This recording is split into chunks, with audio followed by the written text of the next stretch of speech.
o no es una buena práctica que uno pida una resonancia magnética y no tenga una radiografía como estudio basal, ¿no? O que esté pidiendo un PET-CT y no tenga una radiografía, ¿no? Esté pidiendo tomografía sin tener radiografía, ¿no? Es decir, la radiografía simple es el primer estudio, es el estudio básico, ¿no? En las diferentes patologías. En prácticamente toda patología, ¿no? Inicial, uno debe contar la mano con radiografía simple, ¿ya? Las ventajas de este método es que es bastante accesible, como les he mencionado, de bajo costo comparado con el resto de estudios que vamos a ver. Y algo importante de la radiografía simple es que me da una visión panorámica y rápida de la patología. ¿Ya? Es decir, con un vistazo yo ya veo qué es lo que hay, ¿no? Por ejemplo, aquí, ¿no? Viene en esta radiografía, ¿no? De rodilla, donde estoy viendo una lesión tumoral aquí en la tibia proximal, ¿no? De inmediato ya identifico la patología. Entonces, lo que viene a continuación es detallarla de forma mucho más exhaustiva, ¿no? Con la radiografía en sí o pidiendo otros métodos de imagen, ¿no? Miren esta otra radiografía de peroné, donde veo una lesión lítica pequeña focal de localización cortical, ¿no? Entonces, miren, con estas dos imágenes yo ya estoy identificando patologías, ¿ven? De forma rápida, ¿no? O sea, de en una visión bastante precoz, ¿no? Para evaluar las diferentes patologías con las cuales nos vamos a enfrentar. Miren estas otras imágenes inferiores, ¿no? Una radiografía de antebrazo distal y muñeca, donde estamos viendo, identificando de forma inmediata que hay una fractura, tanto de radio como cúbito en diáfisis con desplazamiento, ¿no? Entonces, identifica la patología. Entonces, lo que viene a continuación es detallarla y posteriormente para el tratamiento, ¿no? Entonces, esa es la ventaja de la radiografía simple, ¿no? Que me permite una evaluación o identificación rápida de las patologías. ¿Cuáles son las ventajas relativas? El uso de radiación ionizante utiliza menos si comparamos con otros métodos de imagen, por ejemplo, con la tomografía, ¿ya? Y me da una información relativamente limitada a los tejidos blandos. Es cierto que los tejidos blandos no se evalúan de forma adecuada. Aquí lo puedo evaluar de forma bastante simple, ¿no? Podría decir que hay un aumento de disminución de volumen de partes blandas, pero no puedo detallar más, ¿no? Entonces hay una limitación relativa, ¿no? Para evaluar tejidos blandos en la radiografía, ¿ya? Y miren aquí la importancia de una incidencia, dos incidencias de una imagen radiográfica. Miren esta radiografía de rodilla, donde veo aquí una lesión. Esta es una vista frontal o incidencia frontal, o antero-posterior, como quieran decirle. Y esta es una vista sagital, ¿no? En una vista sagital es la complementaria a la vista frontal, y por ende estoy viendo una lesión, miren. Esta lesión, que aparentemente era pequeña aquí en la vista sagital, la estoy viendo en su magnitud verdadera, ¿no? Es decir, es una extensa lesión tumoral en la cara posterior del fémur, ¿no? Es decir, si yo solamente viera esta imagen, pensaría que la lesión es solamente esto, me estaría limitando mi diagnóstico. Es por eso que es fundamental y es una ley para nosotros evaluar dos incidencias, ¿no? Para hacer un diagnóstico adecuado con la radiografía en cualquier patología, como mínimo requiero dos incidencias y eso es fundamental que lo entiendan, ¿ok? Si tengo una incidencia, puede ser que puedo emitir un diagnóstico, sí, pero probablemente sea un diagnóstico limitado o parcial. ¿Está bien? Entonces, esa fue radiografía, ¿no? Entonces, ¿cuál es la importancia? Es que es el primer método de estudio para la evaluación rápida de patologías, óseas sobre todo. El segundo método de evaluar es la tomografía axial computada o computarizada, ¿no? O TEN también, ¿no? Tomografía espiral multicorte, tiene varios nombres, ¿ya? ¿Cuál es la importancia de la tomografía, no? La importancia de la tomografía es lo siguiente, ¿no?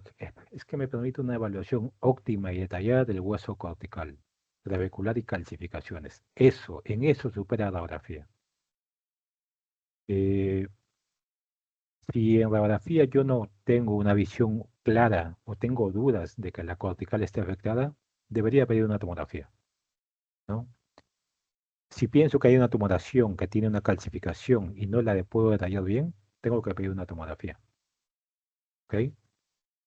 Entonces, la tomografía axial computarizada se utiliza básicamente en neoplasias óseas o en fracturas complejas, que son difíciles de ver por radiografía. Por ejemplo, miren aquí, el calcáneo. El calcáneo es un hueso complejo, difícil de evaluar en una radiografía simple, ¿no? Miren, esta es una fractura conminuta de torso múltiple desplazada que verlo en radiografía es un poco difícil, ¿ya? Otro hueso complejo es la pelvis, por ejemplo, ¿no? En pelvis necesito muchas incidencias radiográficas, pero con la tomografía fácilmente puedo hacer un diagnóstico. Miren esta otra imagen, este es el cuerpo lateral, esta es una vértebra, tanto el cuerpo como el arco posterior. El arco posterior ver con radiografía es un poco difícil. Aquí hay una lesión tumoral, ¿no? Que compromete el arco posterior del cuerpo, que yo difícilmente lo pueda ver, ¿no? Con una imagen radiográfica. Entonces, en ese contexto, ¿no? En el cual yo tenga fracturas complejas, difíciles de evaluar en radiografía, o neoplasias óseas, ¿no? Que comprometan estructuras óseas complejas, ese va a ser el escenario indicado, ¿no? En el cual se deba pedir una tomografía axial computarizada. ¿Ok?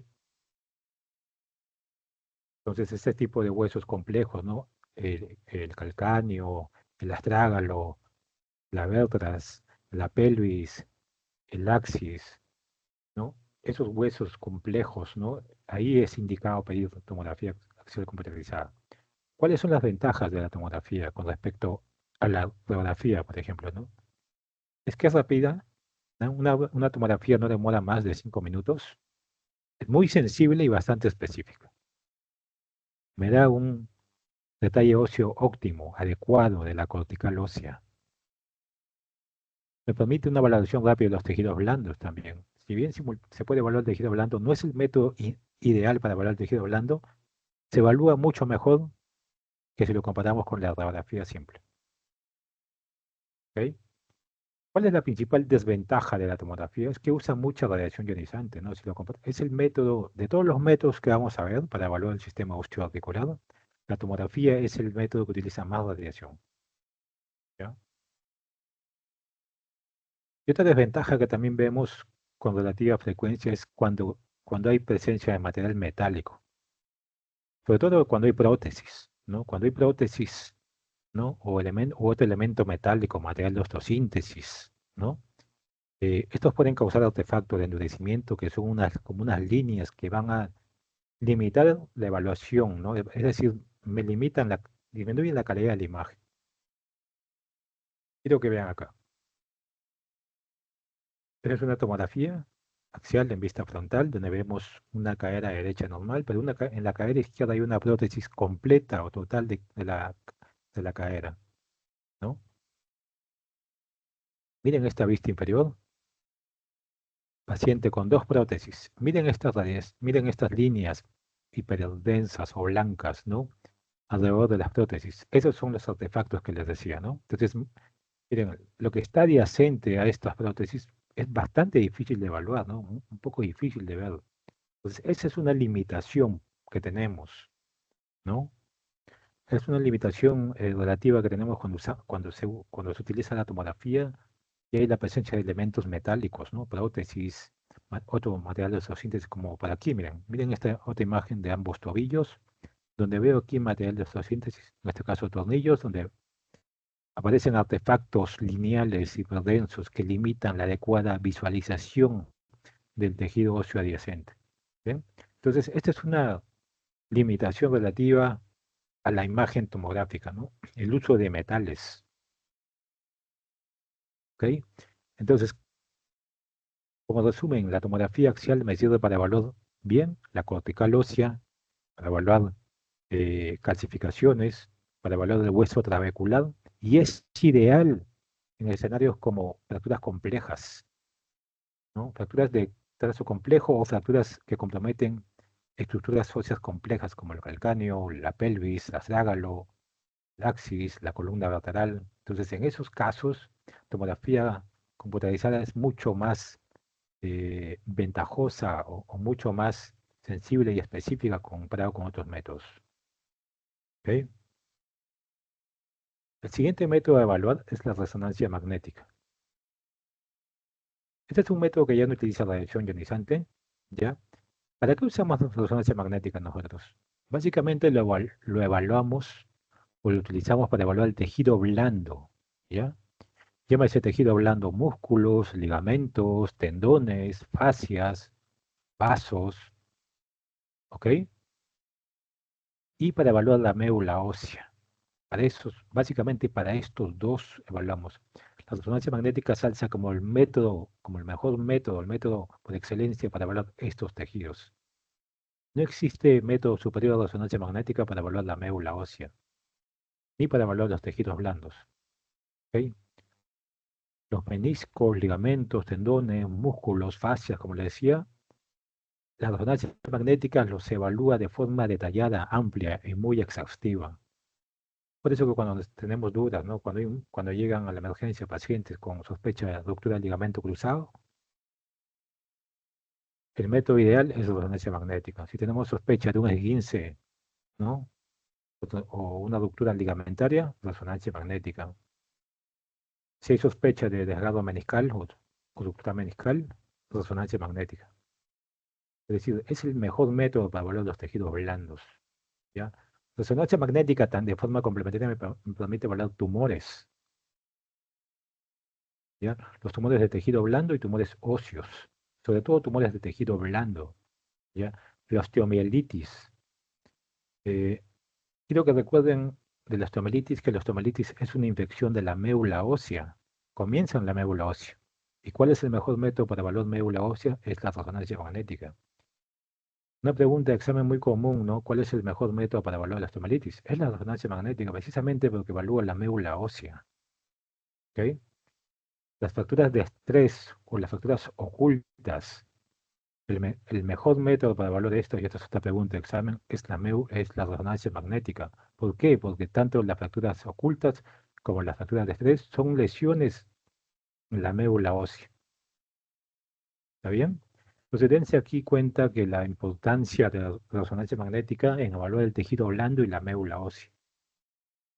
¿Cuáles son las ventajas? Es muy sensible y específico. Para la evaluación de tejidos blandos es el método más específico que hay. La ventaja es que permite usar contraste en la evaluación, por ejemplo, de tumores o alguna inflamación tipo osteomielitis. ¿Ok? ¿Cuáles son las desventajas? Es que hay artefactos metálicos, ¿no? Hay algunos metales que no son compatibles con la resonancia magnética y que contraindican el estudio o disminuyen la calidad de la imagen. Todos los metales que se usan para lo que es reparación en ortopedia y traumatología, por ejemplo, los clavos, los tornillos, las prótesis, sí son compatibles a la resonancia magnética, ¿no? Son metales compatibles. Pero hay otros metales que no son compatibles, por ejemplo, el metal del marcapaso, otros metales cuando se colocan sondas, entonces en ese sentido contraindican el estudio, ¿no? Y otra desventaja es la sedación, ¿no? La claustrofobia. Recuerden que resonancia magnética comparado con otros métodos de imagen es el que más demora. Es decir, requiere un tiempo y cierta colaboración del paciente, que no se mueva. Entonces, si alguna vez alguno de ustedes ha hecho un estudio en tomografía o resonancia magnética, entrar, ¿no? Colocarse sobre una mesa y entrar sobre un túnel, ¿no? Y estar ahí 20 minutos con un ruido bastante intenso es un poco difícil. Hay gente que no tolera eso, ¿no? Y eh, por eso muchas veces necesitamos sedación, ¿no? Y utilizar sedación ya como que dificulta la realización del estudio, ¿no? Requerimos un anestesiólogo, te da al paciente, ¿no? Entonces, esa es la desventaja que tiene la resonancia magnética, ¿no? Sobre todo en pacientes adultos, adultos mayores que muchas veces es un poco difícil que colaboren, cuando uno quiere hacer resonancia de rodilla, por ejemplo, mueven la rodilla, no se quedan quietos. Entonces, eso en cierta manera limita o es una desventaja de la resonancia magnética, ¿no? El tiempo que hay que tener, ¿no? 20 minutos, 30 minutos, ¿no? Es un tiempo relativamente amplio como para mantenerlo, ¿no? Si es una persona bastante joven, sí, ¿no? Si son personas adultas, es un poco complicado y veces.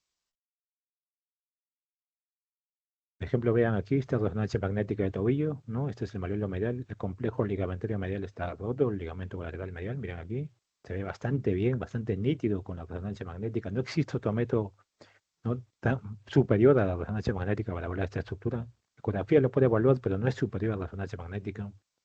Miren aquí, una resonancia de, de muñeca, donde se ve la ruptura del ligamento escafo semilunar, que es esta de aquí. Miren la nitidez, la calidad con la que se ve esta estructura ligamentaria. ¿Ok? Entonces, como resumen, resonancia magnética, para qué lo utilizamos? Para evaluar tejidos blandos, meniscos, ligamentos, fascias, ¿ya? Tendones, fibrocartílago, ¿ok? Y para evaluar la médula ósea, ¿no? Y lesiones que evalúan la médula ósea como la osteomelitis, fracturas ocultas, fracturas de estrés, ¿ok?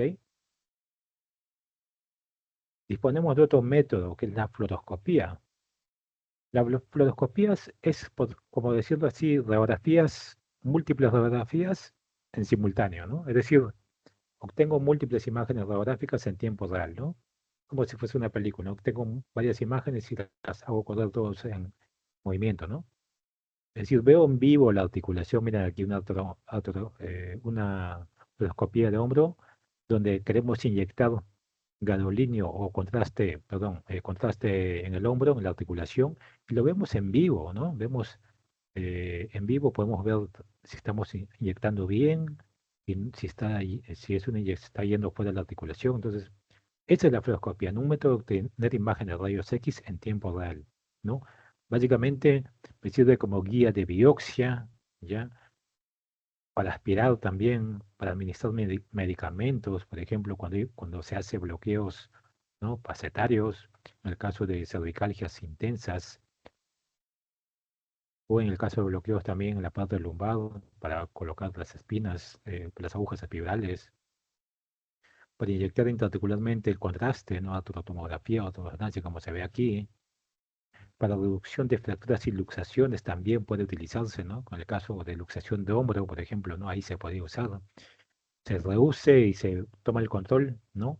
O se reduce en el momento y se ve si está bien la reducción, si ha sido una reducción completa, adecuada. Entonces, eh, en tiempo real, en el momento estamos evaluando la articulación o la estructura a evaluar y fácilmente nos permite dar una visión y un detalle claro de lo que estamos haciendo. ¿Cuál es la ventaja de la fluoroscopía? Es que tenemos una guía en tiempo real, ¿no? ¿Cuál es la desventaja? Es que la exposición a radiación, ¿no? Es alta la exposición a radiación, relativamente alta, ¿ok? Entonces, ¿para qué usamos fluoroscopía? Básicamente para hacer procedimientos en vivo, ¿no? En tiempo real, básicamente, ¿ok? La densitometría ósea es otro método para evaluar el sistema osteoarticular, ¿ya? Básicamente, la densitometría evalúa la densidad mineral ósea, ¿ya? Eh, Me habla a mí de la integridad ósea y de la probabilidad de fracturas. Esto es lo más importante, ¿ya? Entonces, ¿qué me dice la densitometría ósea? Mm, Me dice lo siguiente. eh, si tenemos una paciente, sobre todo mujer, ¿ya? Nos va a decir si esta paciente tiene riesgo de sufrir una fractura en el futuro. Eso nos dice. ¿Cuál es su riesgo? ¿Su riesgo es alto? ¿Su riesgo es intermedio? ¿Su riesgo bajo? Eso nos dice. Entonces, ante eso, digamos que la densitometría nos dice que hay una paciente que tiene un alto riesgo de fracturas en el futuro, porque tiene una osteoporosis, porque su densidad mineral ósea es baja. Entonces, en ese caso, lo que se tendría que hacer es eh, decirle al paciente, ¿no? O darle recomendaciones para que evite, ¿no? Si bien es difícil muchas veces una caída, hay que decirle que evite ciertos escenarios que puedan comprometer y que puedan facilitar que se fracture, ¿ya? Entonces, véanlo de esta manera, ¿no? La densitometría ósea nos va a avisar si una paciente tiene un riesgo de fractura en un futuro, ¿ya? Básicamente para eso usamos, ¿no? Porque indirectamente nos está midiendo la densidad ósea, la densidad mineral ósea. Nos dices, ¿qué tal está su densidad, no? Si es una buena densidad, su densidad es baja, ¿ya? Y en ese, y en ese, y en ese estudio, ¿no? Nos dice de la probabilidad de fracturas en un futuro. ¿Cuáles son las ventajas de la densitometría ósea? Es que es fácil de realizar y rápido. Es verdad, sencillo es, ¿ya? Es casi automático que se hace. La radiación que se emana es poca, es baja la radiación comparado con otros métodos de imagen. Tenemos algunas desventajas. Es que cuando las pacientes tienen una osteoartritis o una inflamación en la articulación, puede ser que los datos no se alteren, ¿no? O me dé unos datos quizás erróneos o equivocados. ¿Ok? Entonces, como conclusión, ¿para qué usamos densitometría ósea? Para evaluar la densidad mineral ósea y predecir la probabilidad de una fractura en un futuro. Básicamente para eso. ¿Ok? La ecografía ultrasonido es otro método de imagen bastante importante para nosotros, que me permite una evaluación rápida de tejidos blandos superficiales y articulaciones. Miren lo que dice aquí, tejidos blandos superficiales. ¿Cuál es el mejor método para evaluar tejidos blandos? Es la resonancia magnética, como les he dicho. ¿Ya? Es el mejor método, no hay método superior a resonancia magnética. Pero si nosotros tenemos tejidos blandos, es decir, bastante superficiales. Por ejemplo, en nuestro codo tenemos bastante tejido blando, ¿ya? Entonces ahí, por ejemplo, ese es un escenario bastante común donde podemos usar ecografía. Es un método que es menos costoso que una resonancia magnética. La diferencia de precio es bastante, ¿ya? Y también podríamos evaluar el tejido blando con la ecografía. Podemos evaluar una patología de tendón, patología ligamentaria, derrame articular, ¿ya? Entonces, ecografía es útil, ¿no? Para evaluar tejido blando superficial. Para evaluar tejido blando profundo, no es muy útil, ¿no? En ese caso que uno quiere evaluar tejido blando profundo, sea ligamentos cruzados, meniscos, va a requerir de resonancia magnética, ¿ya? La ecografía tiene un plus que permite la evaluación Doppler. Y el Doppler, como recordarán, me permite evaluar el flujo, la vascularización de un tejido, ¿no? ¿Cuál es la ventaja de la ecografía? Es que es altamente disponible, ¿no? Si ustedes van con los diferentes centros, la mayoría de ellos van a disponer de un ecógrafo, ¿ya? ¿Cuáles son las ciertas desventajas que tienen? Es que es una sensibilidad baja intermedia de cualquier patología, ¿no? Y es que es operador dependiente, ¿no? Depende de dónde se lo hagan, ¿no? De dónde, en qué centro se lo hagan, o depende de la experiencia o pericia del que realice la ecografía, ¿ok? Pues la ecografía es bastante útil para evaluar, por ejemplo, expulsión articular o derrame articular, tejido blando superficial como la piel, el tejido celular subcutáneo, tendones superficiales, ¿ok?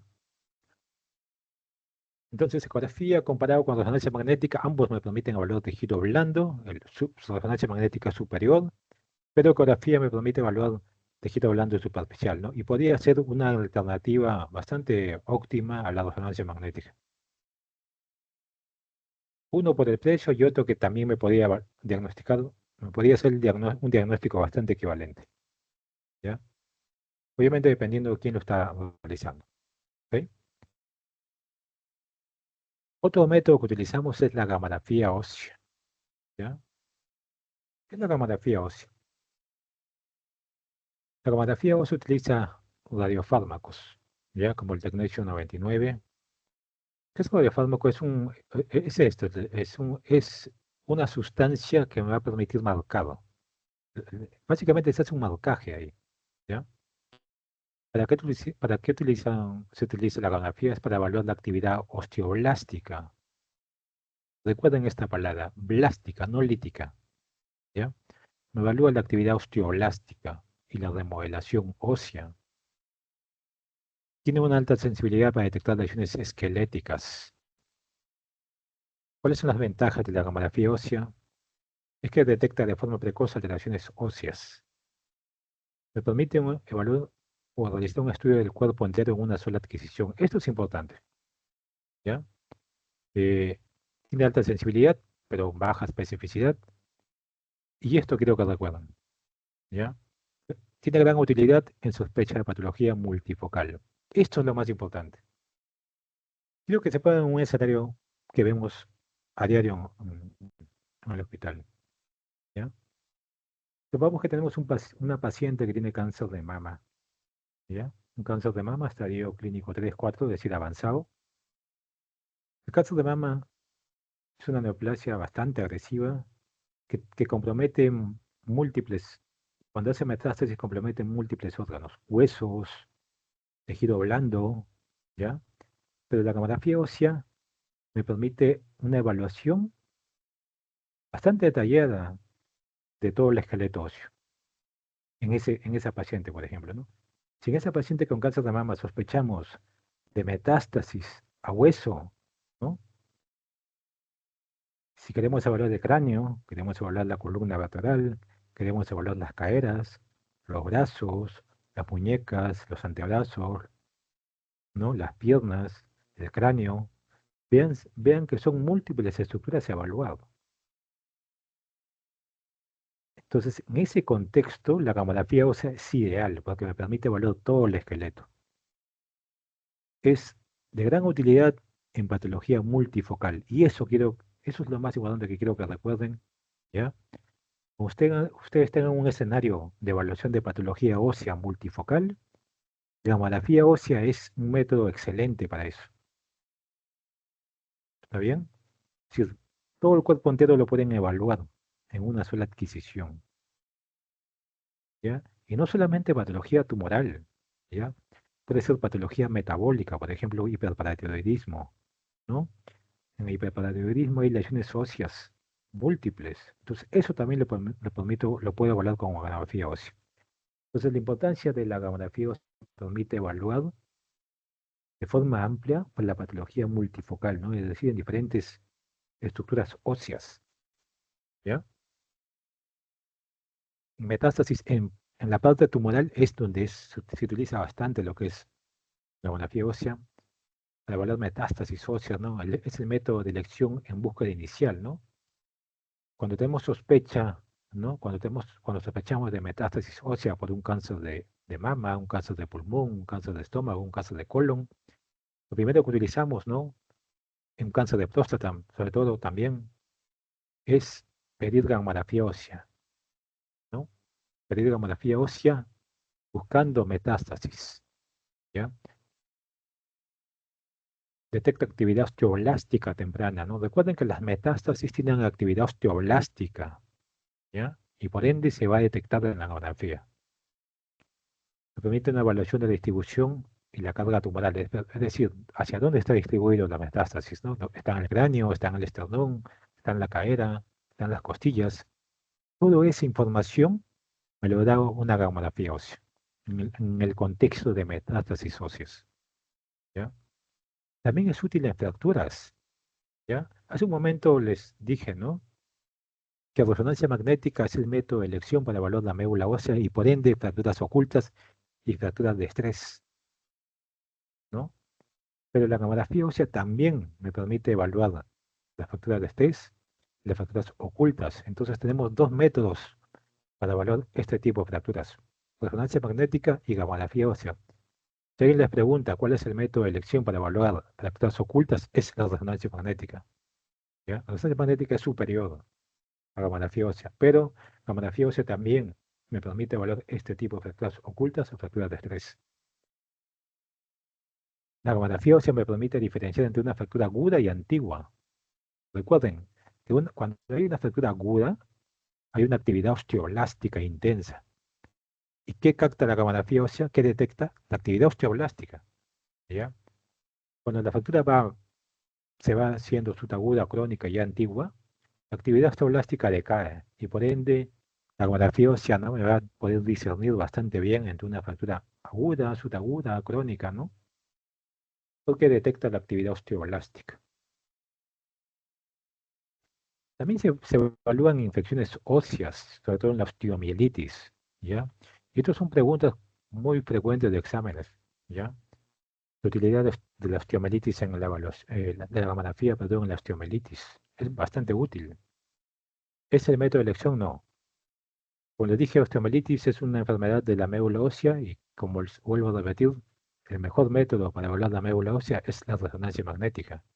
Pero gamografía ósea es una alternativa bastante útil, ¿no? Eh, recuerden algo, No todo centro, son pocos los centros aquí, ¿no?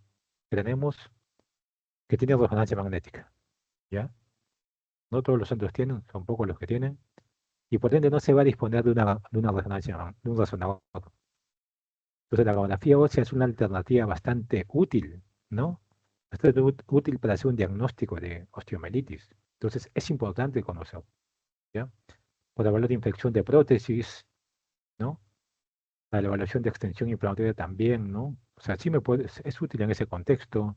En artritis también, artritis e inflamación, identificar articulaciones activas. Por ejemplo, si tenemos una artritis reumatoide y queremos ver actividad, la gamografía ósea nos dice en cuál es la zona que está activa, cuál es la articulación, ¿no? ¿Cuál de las articulaciones es la que está activa, ¿no? Tiene ciertas limitaciones, sí su especificidad es baja, no distingue bien benigno de maligno, y esto es su principal debilidad. Requiere correlación con otras imágenes. La gamografía ósea, ¿no? De por sí solo no me da un buen detalle anatómico, requiere otros métodos de imagen. Requiere radiografía, tomografía, resonancia magnética.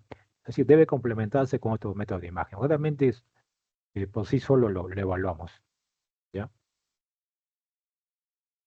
Entonces, como resumen, les diré que la gamografía ósea es una herramienta esencial en patología ósea multifocal, ¿ya? Tiene una alta sensibilidad, ¿no? En el estudio inicial de infecciones, de tumoraciones, y complementa otros métodos de imagen. Por ejemplo, aquí miren, esta es una mamografía, o sea, ¿ven por qué se debe complementar? Miren, miren la imagen. No es una imagen detallada, yo no puedo decir que aquí está, ¿no? Porque hay una fractura por sobrecarga del tercer metatarsiano, pero ¿cómo saber qué es el tercero? Obviamente, antes se le ha realizado una radiografía y se ha visto que el tercer dedo está alterado, pero no se ve un trazo de repente definido. Y se le hace gamografía y se ve que en esa estructura que es el tercer metatarsiano hay una actividad osteoblástica intensa. Por ende, si el paciente se ha caído, se ha lesionado, tiene una actividad osteoblástica intensa, es una fractura. Se deduce que es una fractura. ¿Bien?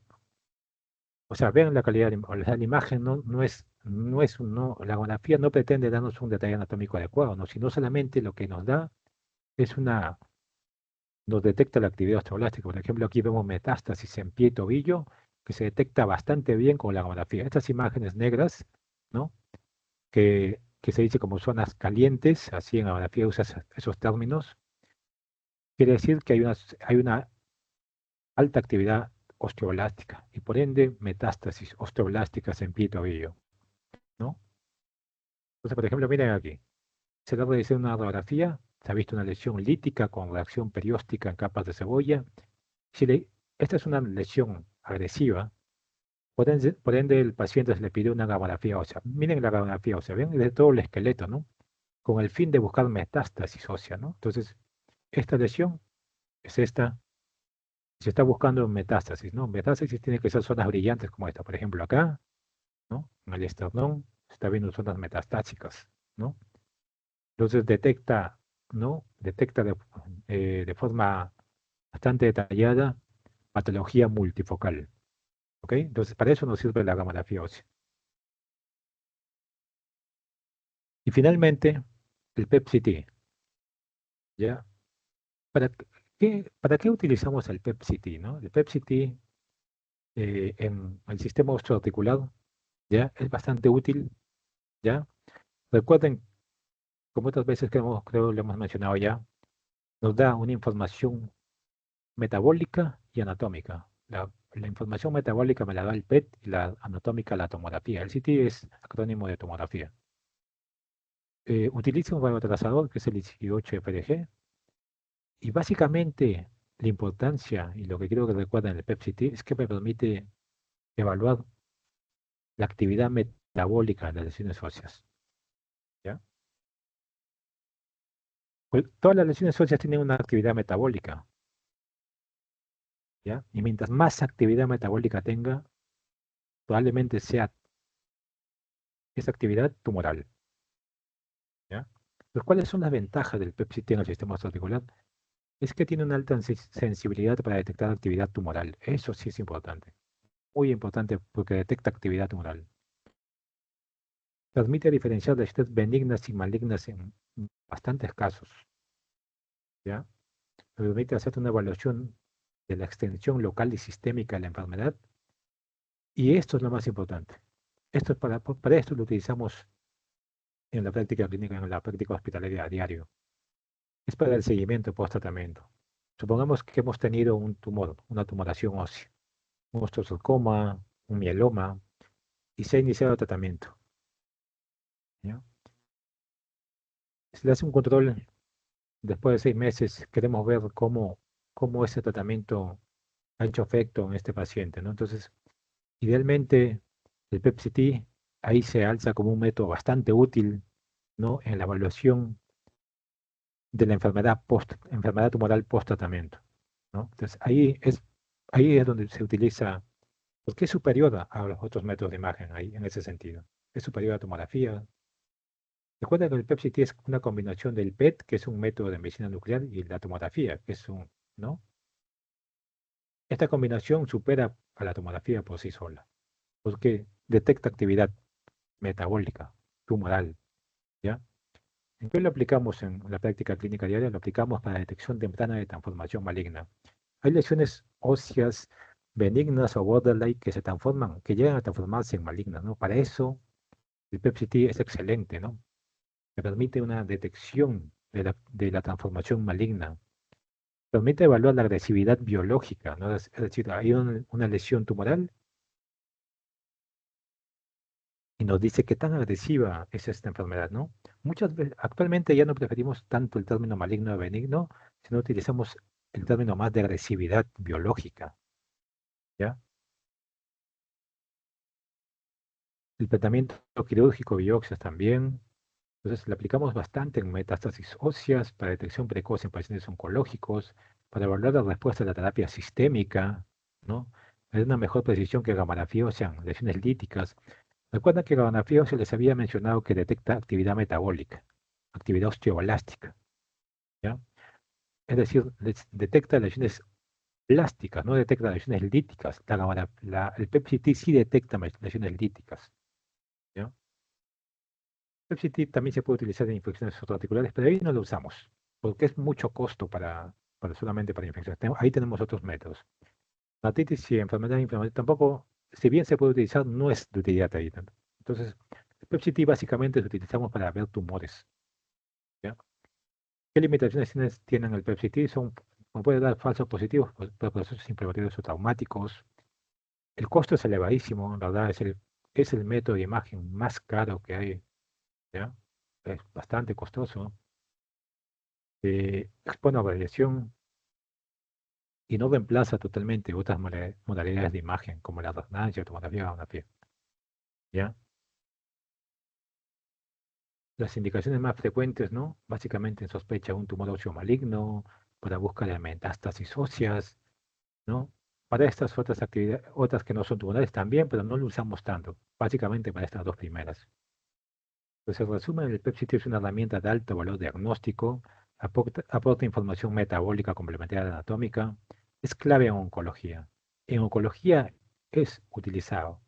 Se utiliza en otras sí, pero pocas veces, muy contadas veces. En oncología lo utilizamos casi a diario.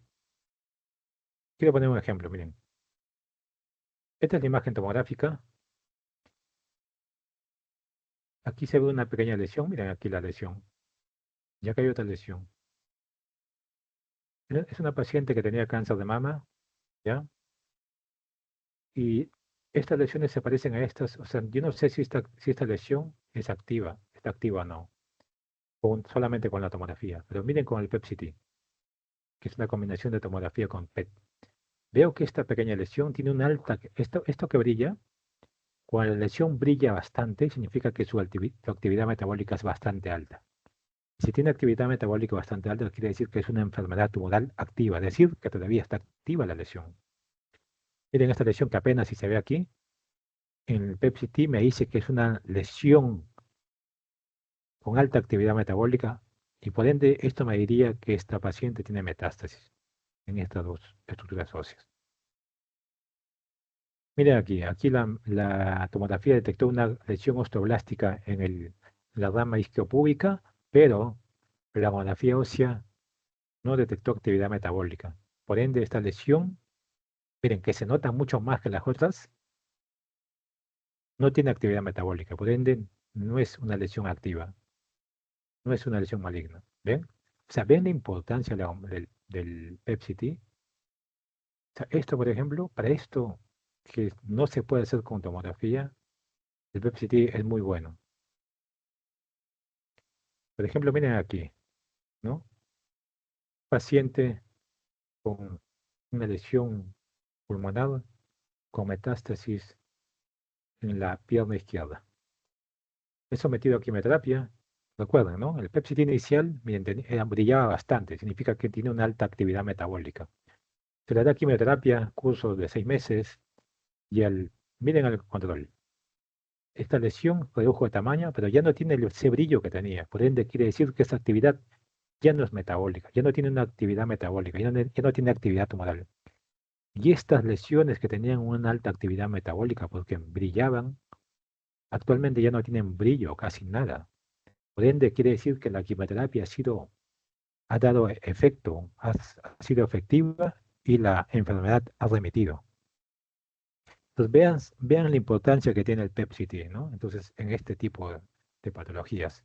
Entonces, ese es el contexto que utilizamos a diario, ¿no? Para el seguimiento de enfermedades, ¿no? Para el control post-tratamiento. Para eso lo utilizamos, ¿ya? Básicamente para tumores donde tiene su uso el PET-CT. Pues finalmente, para concluir el tema de métodos de imagen, los diferentes métodos de imagen del sistema orbicular deben ser usados dependiendo del escenario clínico específico. Es decir, no es lo mismo, uno tiene que individualizar cada contexto clínico. No todo paciente es igual, ¿no? Si yo tengo lesión lítica, yo no voy a pedir una gamografía ósea, ¿no? Les he dicho que la gamografía me sirve para ver lesiones blásticas. Si tengo una lesión lítica, pediré ectografía, pediré un PET-CT, ¿no? Por ejemplo, el mieloma tiene lesiones líticas, ahí no pediría una gamografía. Entonces, cada método debe ser usado dependiendo del escenario clínico específico, dependiendo de la tumoración, dependiendo de la estirpe, ¿no? Entonces, eso es importante. El uso adecuado de estos métodos aumentará su rendimiento diagnóstico. Hay que utilizar de forma adecuada. Hay que saber en qué contexto usarlo. Para ello es fundamental una evaluación clínica detallada con un alto grado de sospecha. Si el clínico que está evaluando el caso sospecha de una metástasis, él no debería decir, no, estoy sospechando, por ejemplo, de una metástasis de un cáncer de pulmón, de un cáncer de próstata. No es lo mismo. Si nos dice un cáncer de próstata, que nos diga un cáncer de pulmón, no es lo mismo. Nosotros le diremos que utilices tomografía, PET-CT o resonancia, dependiendo de qué nos diga. Entonces, dense cuenta de la importancia de la evaluación clínica. Y estos métodos son complementarios, no son excluyentes. ¿Ok? Muy bien. Entonces, seguimos. ¿Verdad? Visto ya este primer tema, que es la utilidad de los diferentes métodos de imagen, vamos a ver ahora lo que es los tumores óseos, ¿no? Que es el escenario bastante común donde utilizamos estos diferentes métodos que les acabo de decir.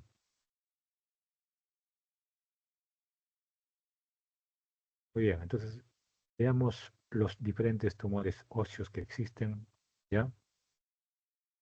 Toda la exposición se basa en este libro, ya, de la Organización Mundial de la Salud, ya de la quinta edición, la edición actual que utilizamos, ya todo lo que sabemos nosotros de tumores en cuanto a clasificaciones, tanto de tumores de tejido blando como óseo, ¿no? Son basados, ¿no? En estas guías que da la OMS cada cierto tiempo lo actualiza, ¿no? Entonces, todos los datos o la gran cantidad de datos que les voy a decir no son datos actuales de la OMS y son sacados de este libro, ¿ok? De esta guía, mejor dicho.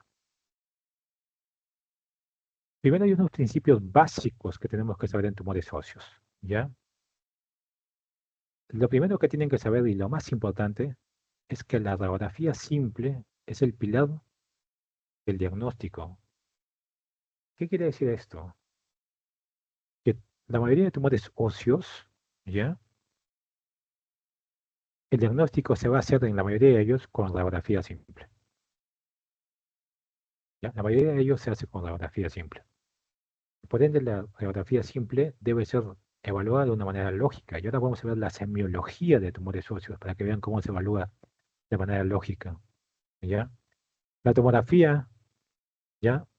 En el contexto de tumores óseos, no es el método de elección, no es el pilar es la radiografía.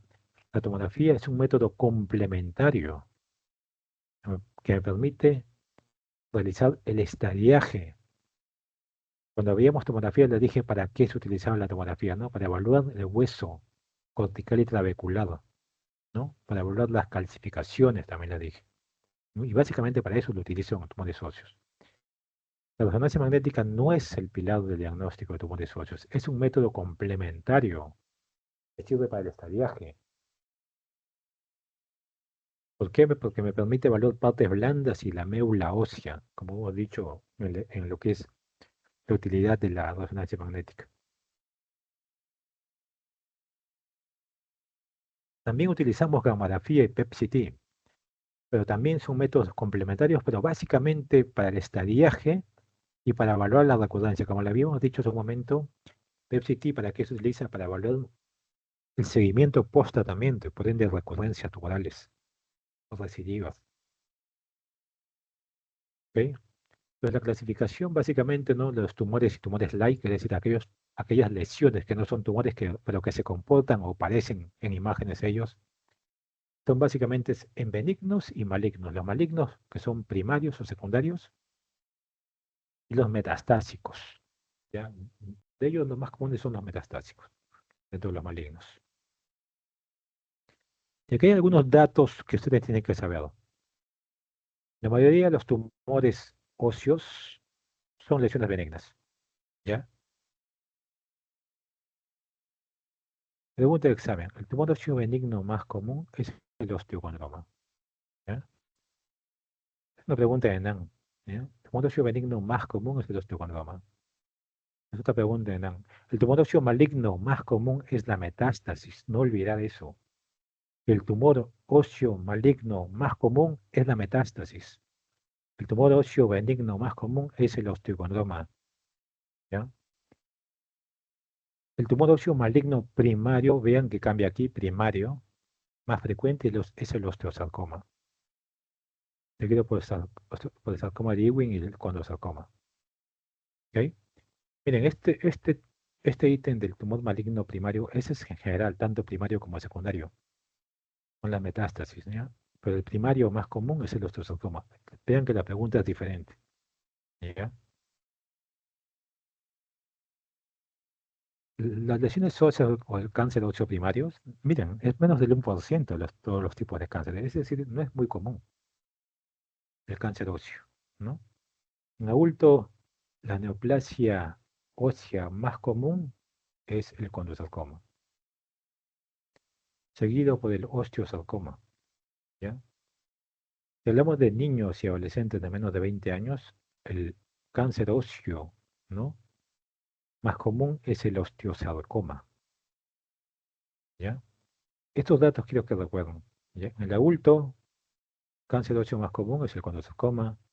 De un niño o adolescente de menos de 20 años es el osteosarcoma. ¿Está bien? Son datos epidemiológicos fundamentales que tienen que saber, son datos básicos, ¿ya? Que se prestan a muchas preguntas, ¿ya? Y hay que saber interpretarlo. Pero vamos a ver cómo hacemos el abordaje con radiografía simple. Como les he dicho, la radiografía simple es el pilar fundamental para hacer el diagnóstico de tumores óseos. Y por ende debemos hacer una evaluación exhaustiva, detallada y lógica de los tumores óseos siguiendo estos parámetros. Uno es la edad. La edad es fundamental, ¿ya?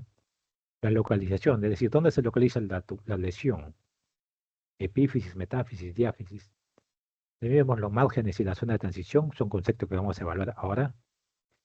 Vemos la reacción perióstica, si la lesión tiene una reacción perióstica o no. Vemos la presencia de matriz o mineralización de la lesión.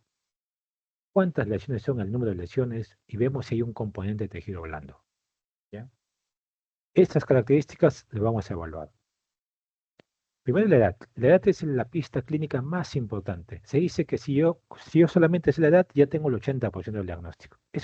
Miren, es tan importante que me da que con solamente yo saber la edad, ya tengo el 80% del diagnóstico. Y el 20% lo saco con la radiografía. O sea, vean lo importante que es la edad.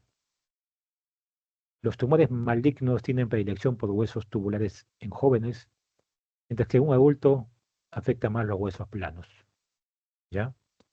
Y, y viendo este gráfico se van a dar cuenta por qué es importante la edad. Miren, por ejemplo, aquí. Les voy a dar el ejemplo más característico. Miren, por ejemplo, aquí el mieloma. ¿Ya? Aquí está el mieloma. Miren el grupo etario. De 40 para arriba.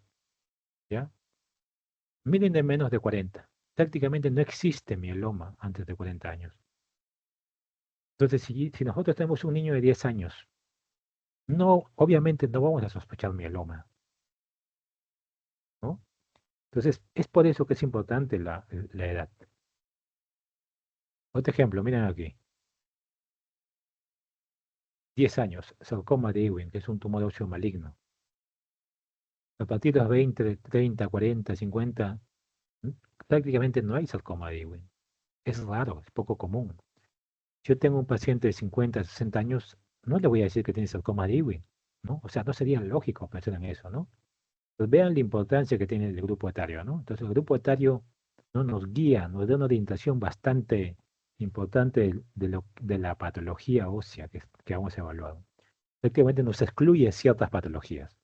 ¿Está bien? Otro punto importante es la localización. ¿Dónde está comprometido, no? ¿Qué zona compromete, no? Miren aquí. Para eso debo discernir o diferenciar el hueso en diferentes zonas. En epífisis, en metáfisis, en diáfisis. ¿Ya? No es lo mismo una lesión epifisiaria que una lesión metafisiaria o lesión diafisiaria. Vean cómo va cambiando el tipo tumoral, tanto en menores de 30 años como mayores de 30 años. Es decir, es importante qué parte del hueso está comprometido, ¿ya? No solamente ya ver la edad, ¿no? Sino también ver qué zona del hueso está comprometido, ¿ya? Cada zona tiene una lesión tumoral que puede ser diferente a la metáfisis, de la epífisis o de la diáfisis. Por ejemplo, quiero que vean aquí dos imágenes radiográficas. Esta es una radiografía de hombro, donde estoy viendo aquí a nivel de la epífisis una lesión lítica focal, ¿no? Compatible con conedroblastoma, un paciente de menos de 20 años. Y aquí estoy viendo otra lesión lítica que es epifisiaria, está en la epífisis, que es el tumor de células gigantes, que también es una lesión epifisiaria. Epífisis, esta es metáfisis. Acá hay una lesión metafisiaria, ¿ya? Lesión metafisiaria de un paciente joven, porque aún tiene fichas de crecimiento, no compatible con quiste óseo. Entonces, dense cuenta que la importancia de la zona comprometida, ¿no? Esta lesión es la misma de aquí, ¿ya? Entonces, la zona comprometida me va a también dar una pista para yo orientar mi diagnóstico específico, ¿ya? Otro punto que evaluamos son los márgenes y la zona de transición, ¿ya? Este concepto quiero que más o menos me entiendan, miren. Tenemos dos escenarios clínicos. Miren, aquí tenemos una tumoración que crece rápidamente, ¿ya? Es decir, es un tumor agresivo, ¿ya? Al crecer rápido, ¿ya? No le da tiempo a las trabéculas de contenerlo, ¿ya? Es decir, y este tumor va a infiltrar las trabéculas, ¿ya? Las va a desorganizar, las va a alterar, y por ende nos va a ser difícil discernir dónde acaba la lesión y dónde comienza hueso sano. Es decir, cuál es el hueso sano y cuál es el hueso patológico. Eso. Cuando eso pasa, es decir, cuando yo no puedo discernir cuál es el hueso sano y cuál es el hueso patológico, esa es la zona de transición.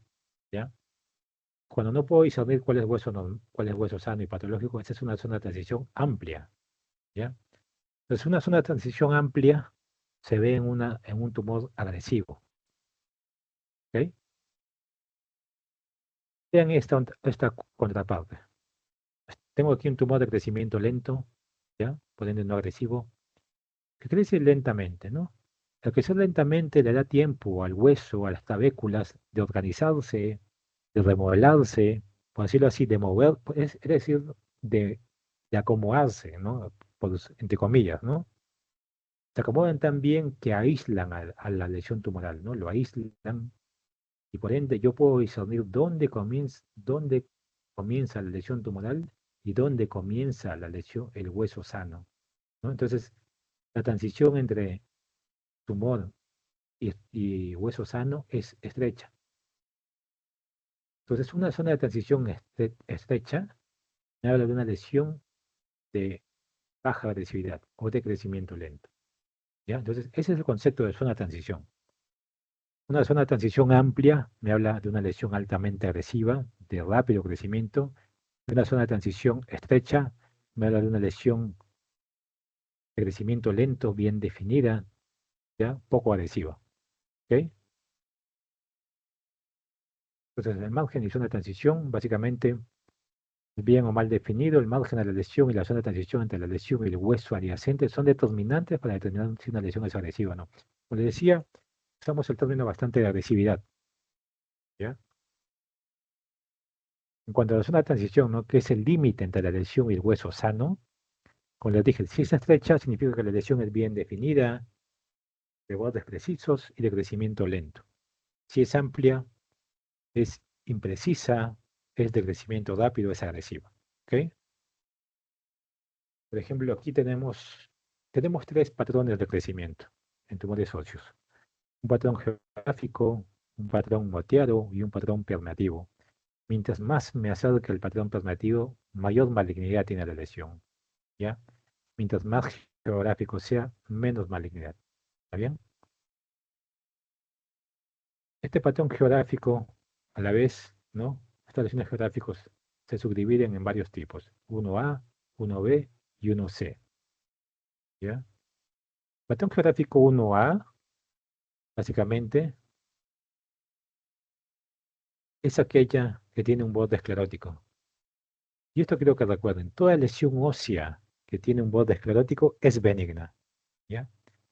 Toda lesión ósea que tiene borde esclerótico es benigna, ¿ya?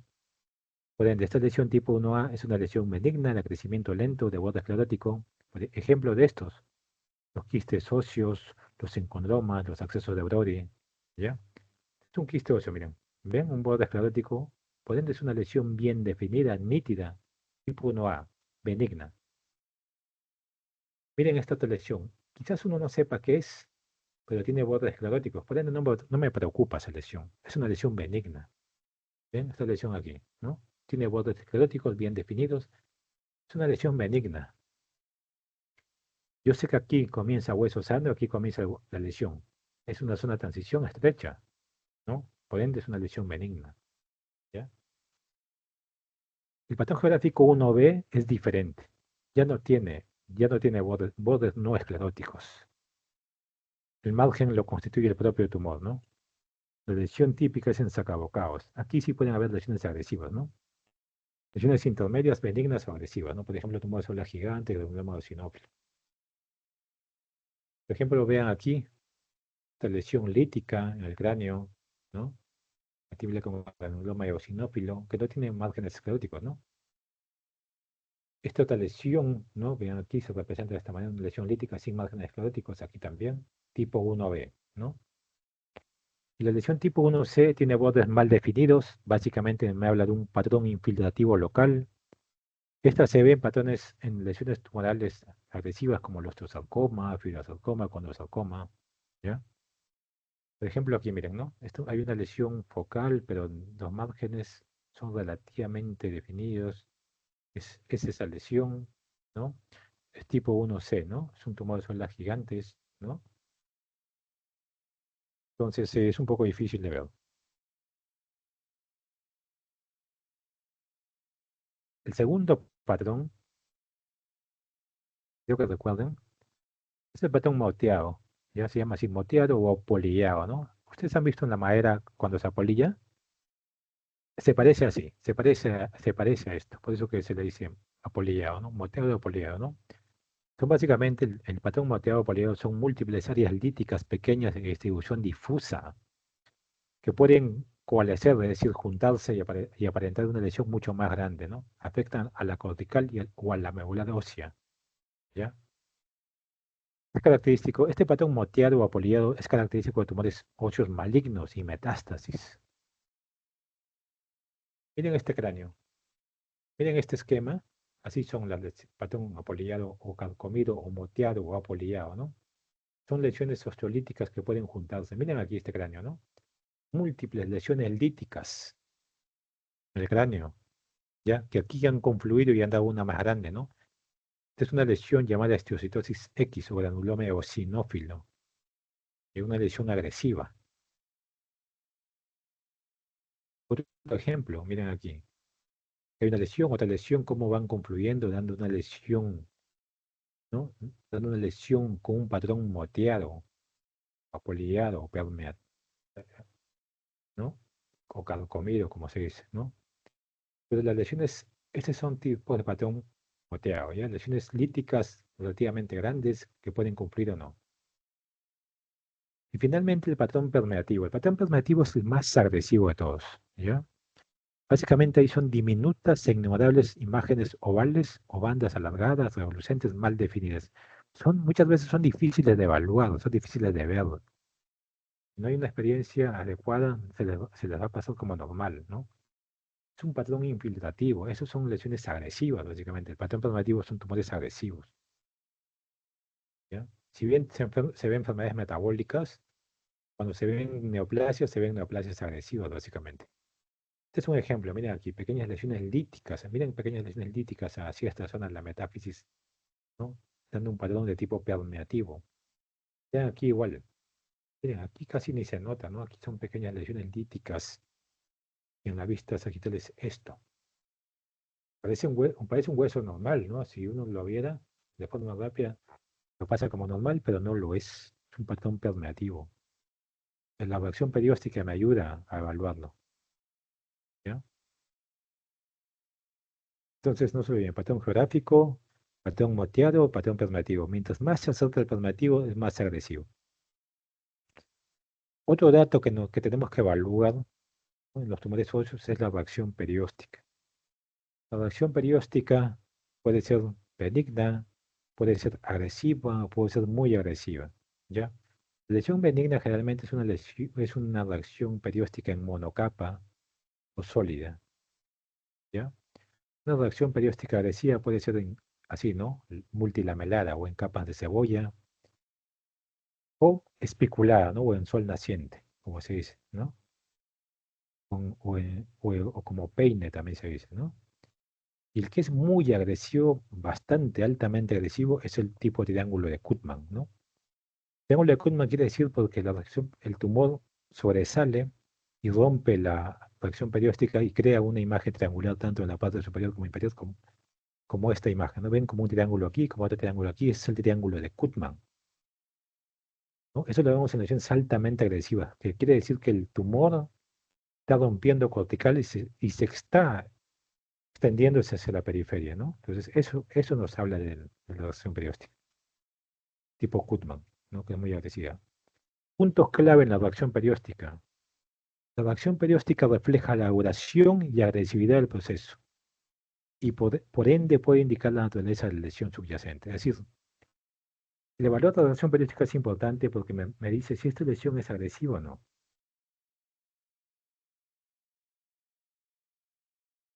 Ejemplos, miren aquí. Miren aquí un hueso y aquí una reacción perióstica en monocapa, ¿no? O lamelada, ¿no?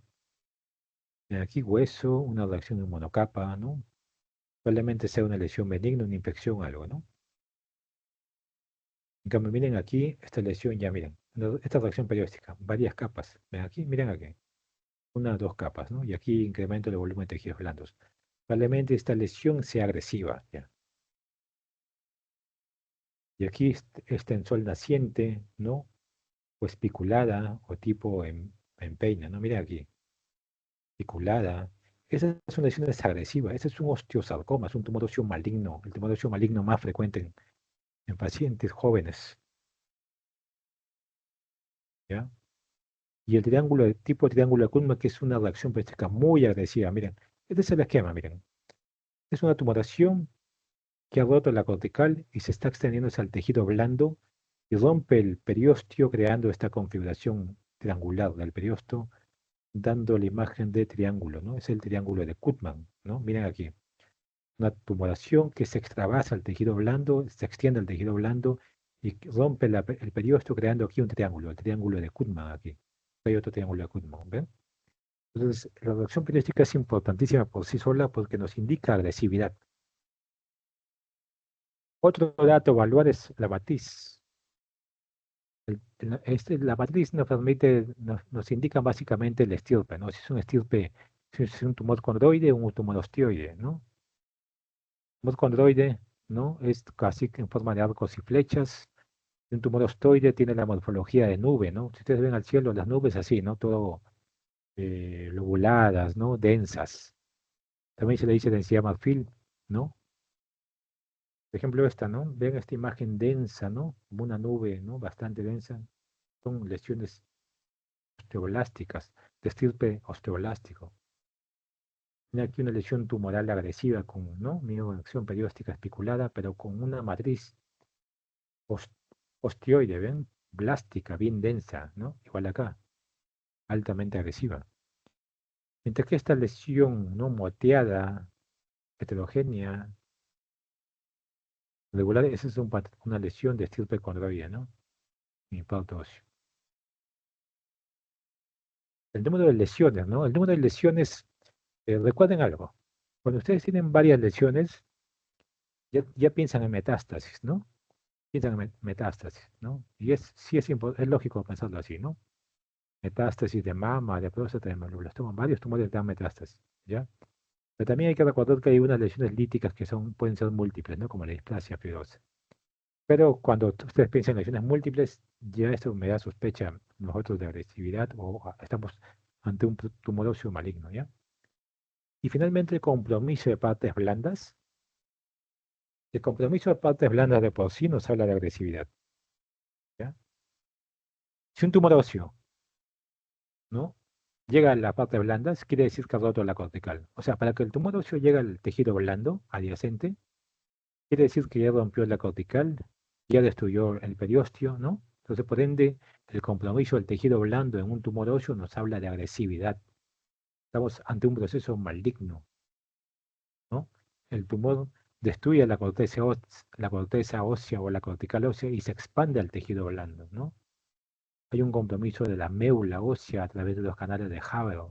Se expande y compromete los tejidos blandos, ¿no? Ejemplos de estos son el osteosarcoma, el linfoma, sarcoma de Ewing, tumores altamente agresivos, ¿ya? Entonces, esa es la importancia del compromiso del tejido blando, ¿ya? Siempre con tumores óseos vemos el tejido blando. ¿Está comprometido? No. Si está comprometido, y altamente probable es que esa lesión sea agresiva, o sea, maligna. Si no está comprometido, probablemente pudiese ser que no sea muy agresivo. En conclusión, a ver, en síntesis, ¿cuáles son las lesiones agresivas? Son aquellas que tienen un patrón moteado o permeativo de destrucción ósea. Son aquellos que tienen contornos poco definidos, con una zona de transición amplia. Son aquellos que destruyen la corteza. Son aquellos que tienen una reacción perióstica laminada o en capas de cebolla, o espiculada, o en sol naciente, o desorganizada, o tipo triángulo de Kuhlmann. Y aquellas que tienen componente de partes blandas, ¿no? O masa de partes blandas, ¿no?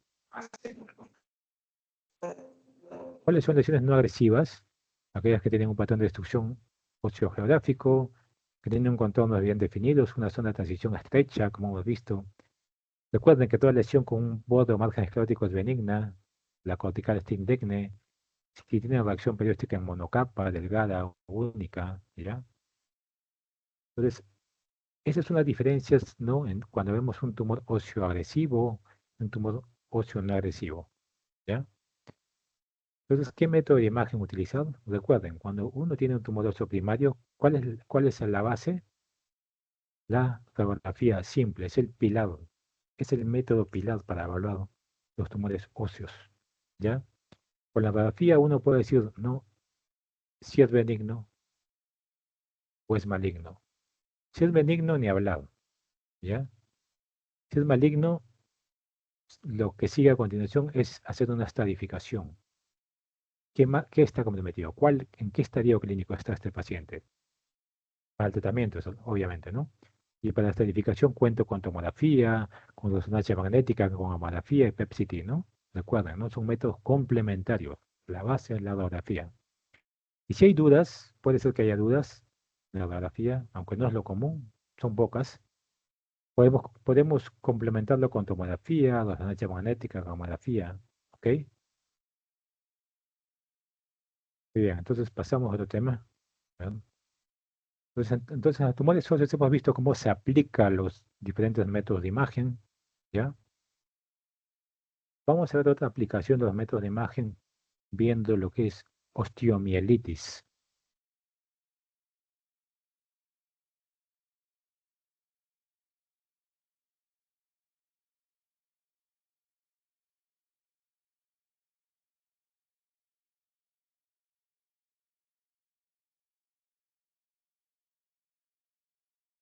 Muy bien. Osteomielitis, ¿sí? Yo la mencioné hace un momento, la osteomielitis es un proceso inflamatorio infeccioso de la médula ósea. Eh, recuerden ese concepto. Si recuerdan ese concepto, no van a tener problemas en saber cuál es el método de imagen de elección, ¿ya? Eh, Inicialmente, no recuerden una cosa, la osteomielitis es una causa importante de movilidad y mortalidad, ¿ya? Uy, un momentito, perdón. Pasó.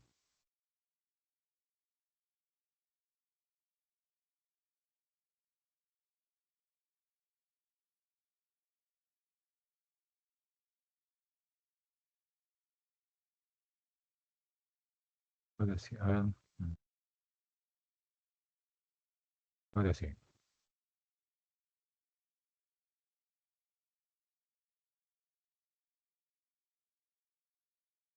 Osteomielitis es una causa importante en movilidad y mortalidad en niños y adultos, sobre todo en movilidad, ¿ya? Osteomielitis es una infección que muchas veces llega a cronicidad, causando una importante movilidad, ¿no? Movilidad sobre todo. En niños sí puede causar mortalidad, en adultos causa más movilidad, es decir, es un miembro infectado, generalmente la pierna, ¿ya? Infectado, que causa dolor, inflamaciones continuas, ¿no? Es decir, es muy molesto una osteomielitis crónica, que puede conllevar a la cirugía, ¿no? O usar antibióticos potentes que pueden causar por sí solos, ¿no? Efectos secundarios, ¿ya? Incidencia es bastante amplia, ¿no? De 5 años a 50, incluso más. Todos los grupos etarios pueden afectarse, pero estos son los picos, 5 años y 50. La clínica es inespecífica inicialmente, ¿ya? Eh, las imágenes tienen un papel integral, ¿ya? Antes, hace unos 15, 20 años, las imágenes básicamente eran para hacer diagnóstico, ¿ya? Eran para hacer diagnóstico. Pero actualmente tiene un método, tiene un rol más integral. ¿Por qué? Porque nosotros con los métodos de imagen podemos hacer drenaje o aspiración de accesos, ¿ya? Podemos dirigir las biopsias, ¿no? Ya no solamente diagnosticar la osteomelitis, ¿no? Podemos ayudar en el tratamiento. Entonces actualmente tiene un papel, un rol más integral las imágenes, ¿ya? Ha evolucionado bastante comparado con hace años, ¿ya? Entonces, ¿qué es la osteomelitis? Es una infección del hueso con afectación de la médula ósea. Ese es el concepto más importante que tienen que saber ustedes. Es una infección de la médula ósea, ¿ya?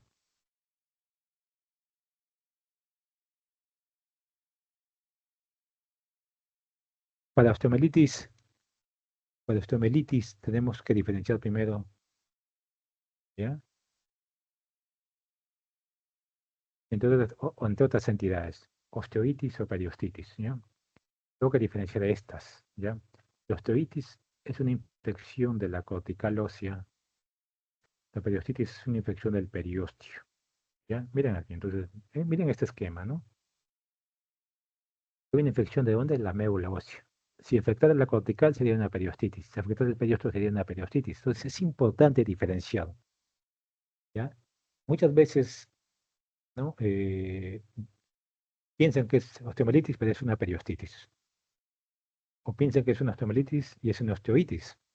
Es importante porque porque el tratamiento es diferente, ¿ya? La clasificación es fundamental, ¿ya? Hay diferentes tipos de clasificaciones en cuanto a la etiología, en cuanto a la patogenia, en cuanto al tiempo, ¿ya? O la edad de presentación. En cuanto a la etiología, vean que pueden ser bacterianas, fúngicas, víricas o parasitarias, pero de lejos, las más comunes son las bacterianas, de lejos, ¿ya? Y deben recordar la gente más común, ¿no? Que es el Staphylococcus aureus. Es una pregunta de examen, ¿no? El agente etiológico más común de la osteomelitis es el Staphylococcus aureus, ¿ya? Si algo deben recordar de la clasificación etiológica es que las bacterianas son las más comunes y entre ellas el Staphylococcus aureus se lleva el primer puesto.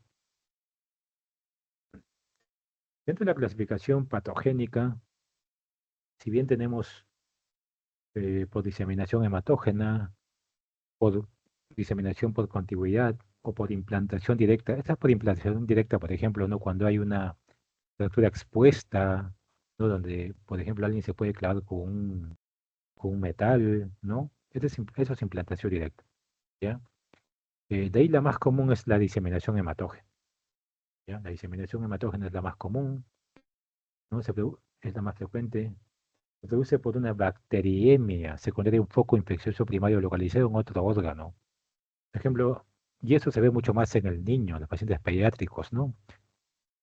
Ellos tienen, por ejemplo, una colangitis, una infección urinaria, una endocarditis, y estos mandan gérmenes que se diseminan por la sangre y llegan a la médula ósea, dando la infección, ¿no? Dando inicio a la osteomelitis.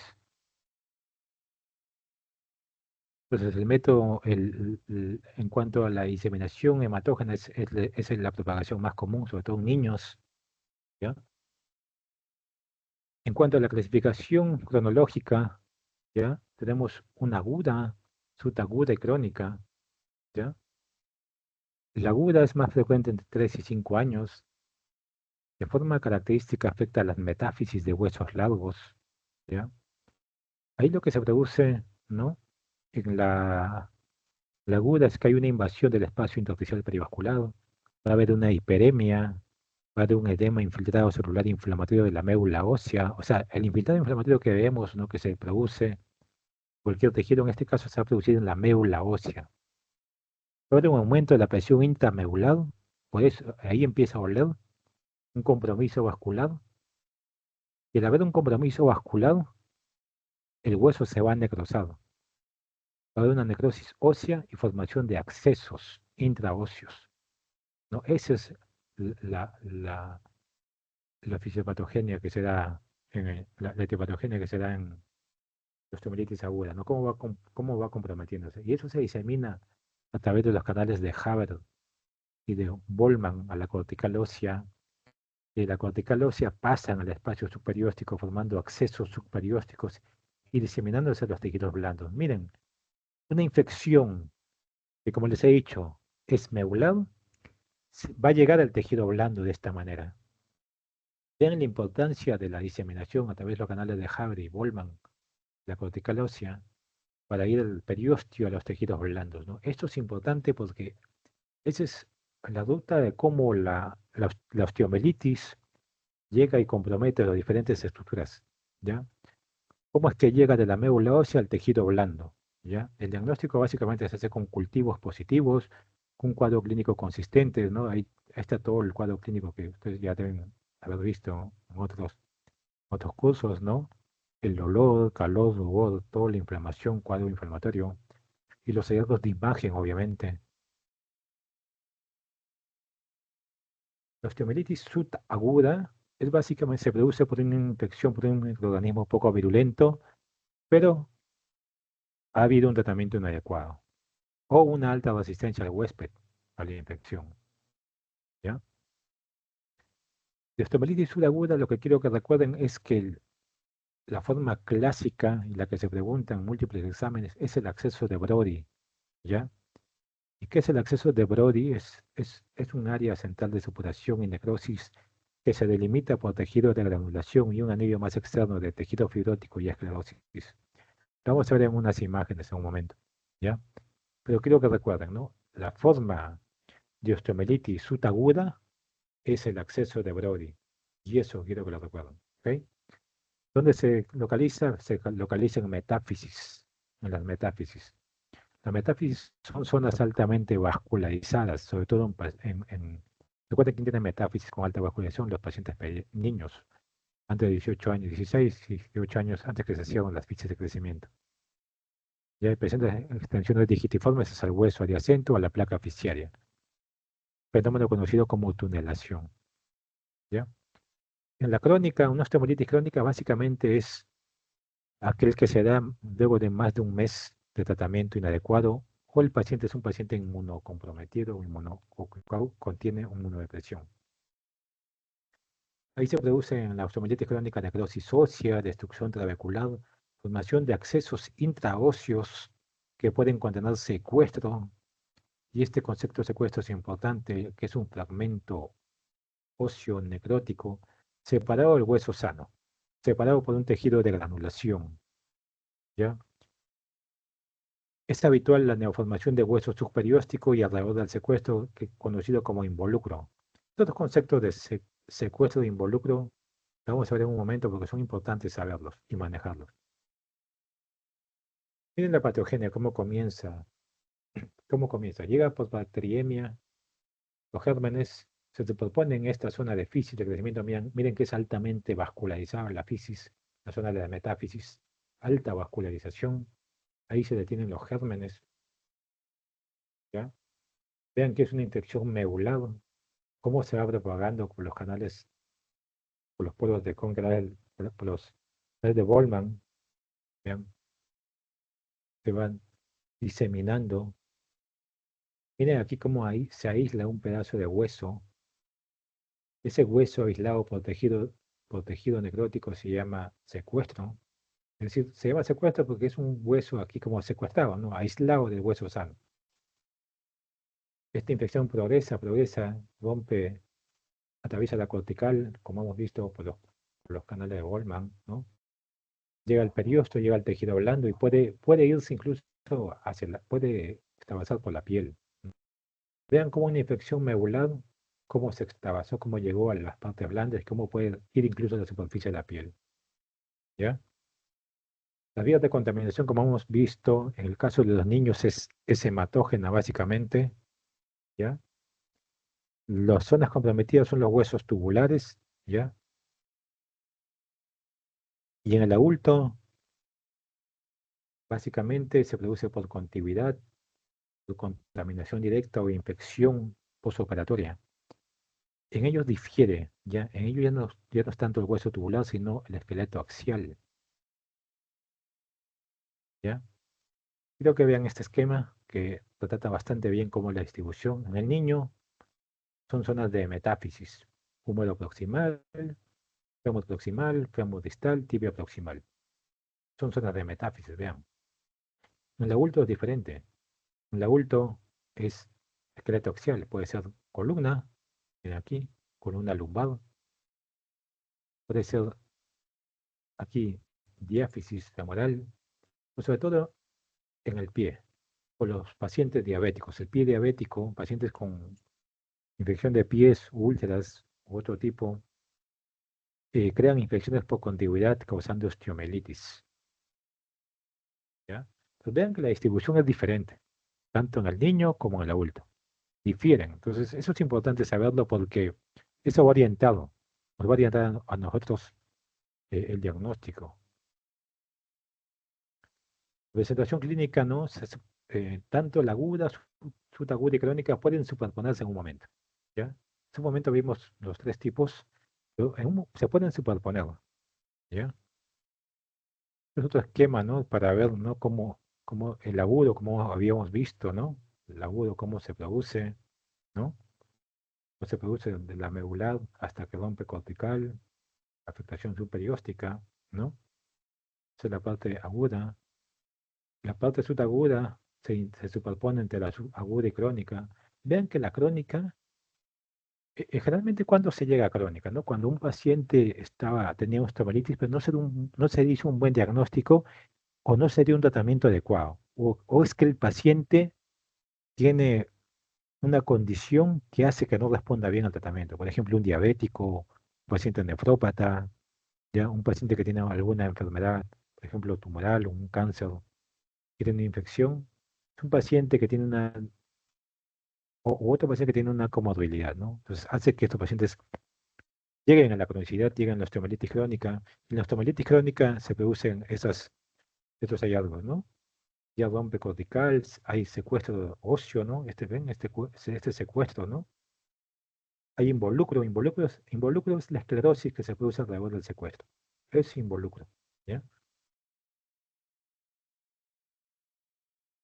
Los métodos de imagen que disponemos son radiografía, ecografía, tomografía, gamografía, resonancia magnética, todo lo que hemos visto al inicio de la clase, ¿ya?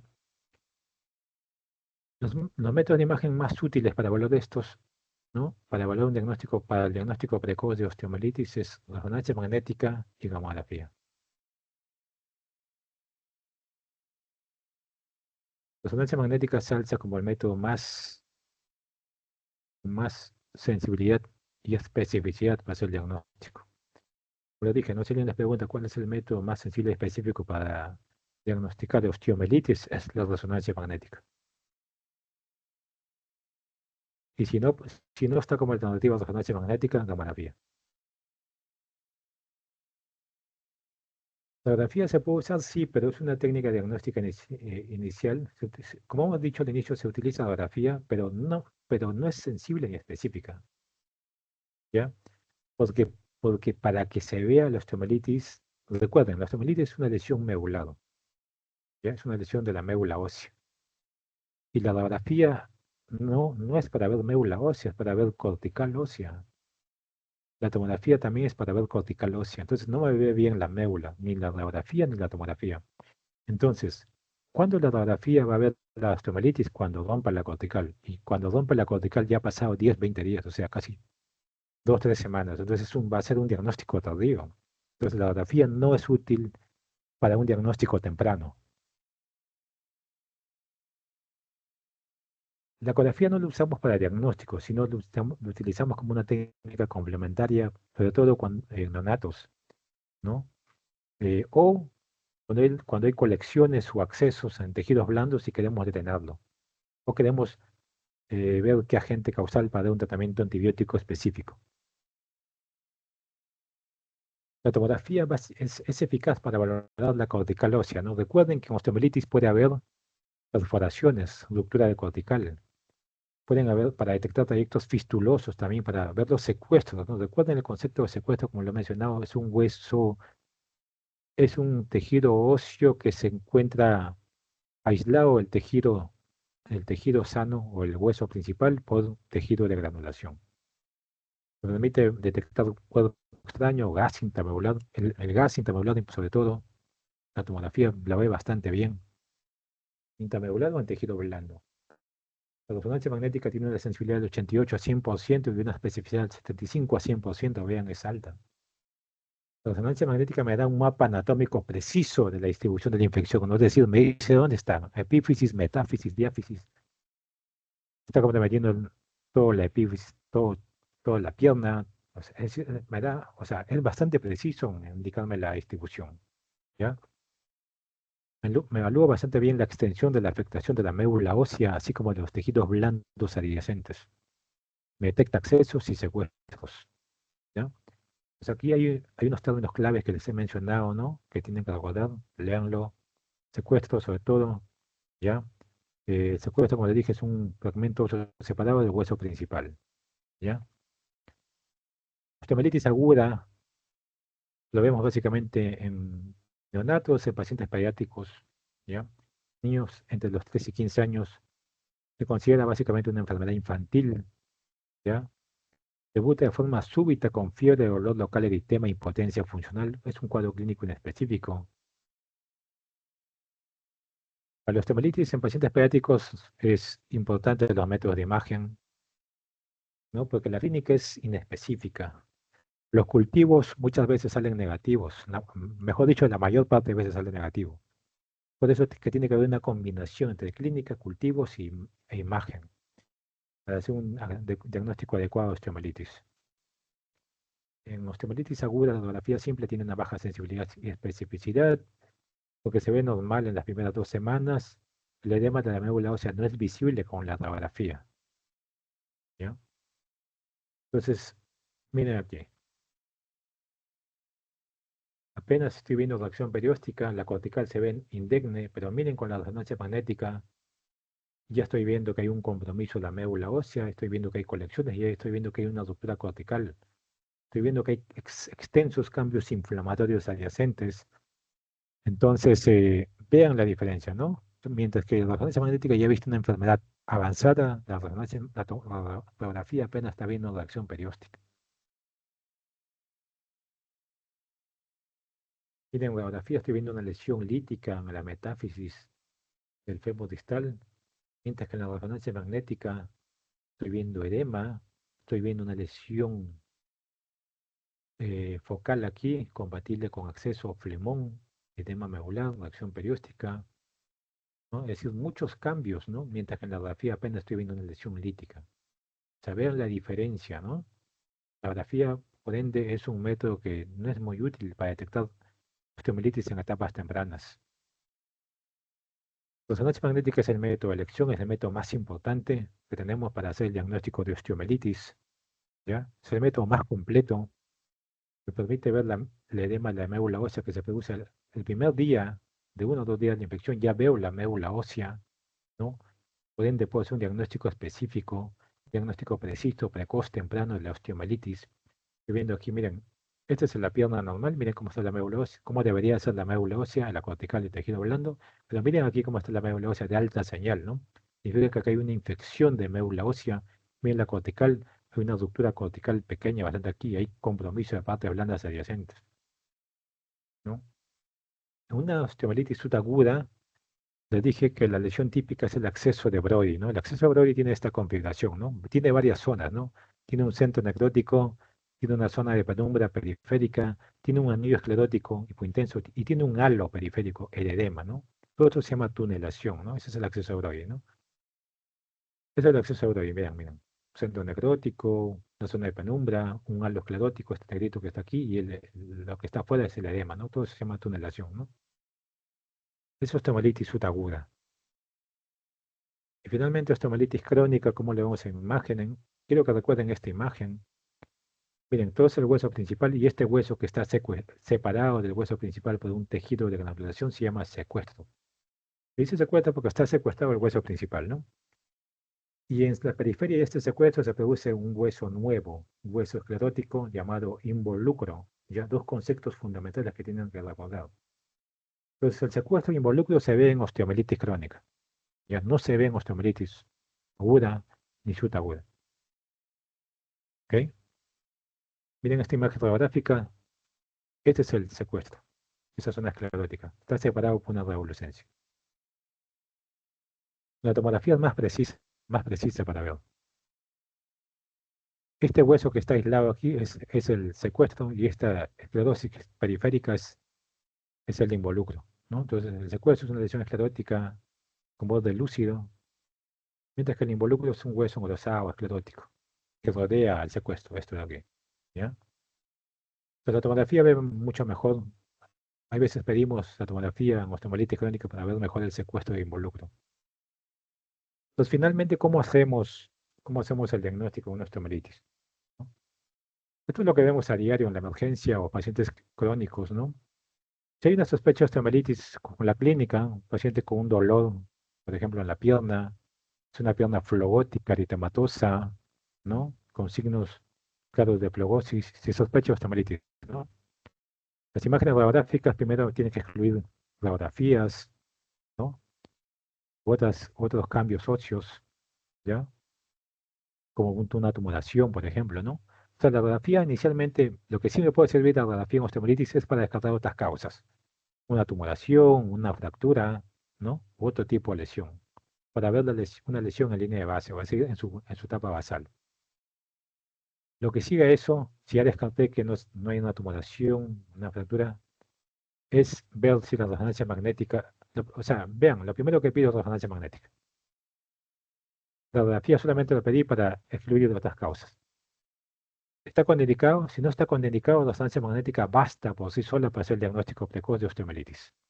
¿Ya? Es decir, la resonancia magnética es el método que me detecta de forma precoz la osteomelitis, porque es el mejor método para evaluar médula ósea y los cambios en los tejidos blandos. ¿Ya?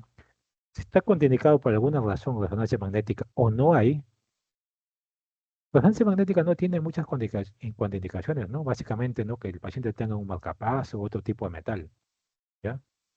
Si está contraindicado, ahí sí usaré medicina nuclear. ¿Qué cosa? Gamografía. Y la gamografía me dirá si es que hay, ¿no? Una actividad metabólica que me indique a mí que hay un compromiso de la médula ósea o no, ¿no? Pues básicamente es como así hacemos el diagnóstico de osteomelitis, ¿no? La tomografía es solamente para ver cambios óseos, para tratamiento, básicamente, pero no como diagnóstico. Como diagnóstico, entonces es la resonancia magnética, la gamografía, vean ustedes. Muy bien. ¿Alguna duda?